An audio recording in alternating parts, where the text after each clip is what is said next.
C'est une opinion inculte. Ce sont des idiots. Ce qu'ils ne savent pas, c'est que l'économie française, elle est adossée sur l'économie de l'Afrique francophone. Ce qu'ils ne savent pas, c'est que la crédibilité de la France comme puissance économique, elle est adossée sur les matières premières de l'Afrique francophone qu'elle exploite gratuitement.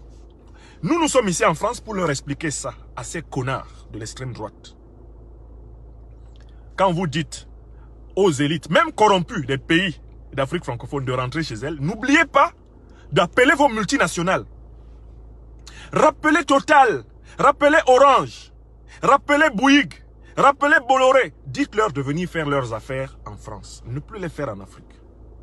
Parce que la moindre contrepartie que vous deviez à ces tyrans africains qui bradent l'Afrique pour vous offrir l'Afrique, c'est de les soigner. Je recommence. Petit franchouillard, petit raciste de l'extrême droite française. Voici la leçon du professeur agrégé de l'université française que je suis. Je suis un ennemi des dictateurs. Je suis un combattant anti-France-Afrique. Je suis connu comme tel en France et en Afrique. Mais je vous dis, extrême droite, vous ne pouvez pas dire à Ahmed Bakayoko de rentrer. Car Ahmed Bakayoko est le serviteur servile de vos intérêts en Côte d'Ivoire. C'est grâce à Ahmed Bakayoko que vous avez du pétrole. Grâce à des individus serviles comme Ahmed Bakayoko que vous avez de l'uranium. L'uranium du Niger, du Centrafrique, du Congo. L'uranium, le manganèse, l'or malien que vous pompez. Vous avez tout cela grâce à des vassaux, à des individus indignes comme Ahmed Bakayoko. Donc laissez-les au moins venir se soigner. Parce que ce sont eux qui volent pour vous. Ce sont eux qui volent pour vous.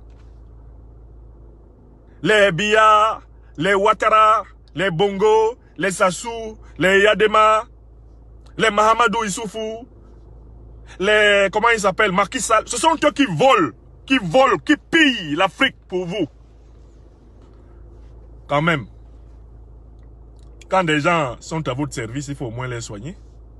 Ça, c'est de l'ingratitude absolue. Donc, je le dis aux petits franchouillards qui commentent l'actualité de l'évacuation sanitaire d'Ahmed Bakayoko dans Le Figaro, Libération, Le Monde. Fermez-la, fermez vos gueules. Vous êtes des incultes géopolitiques, mes braves gens. Commencez par renoncer au pillage unilatéral, éhonté, inhumain, immoral des richesses de l'Afrique. Si vous y renoncez, vous serez en capacité de demander aux élites africaines qui viennent se soigner ici de rester chez elles. Comme ça, il y en a pour tout le monde. Il y en a pour Ouattara Alassane Dramane, cet imposteur, détenteur d'un PhD qui ne sert à rien, car il n'a pas apporté à la science économique le moindre travail scientifique de qualité.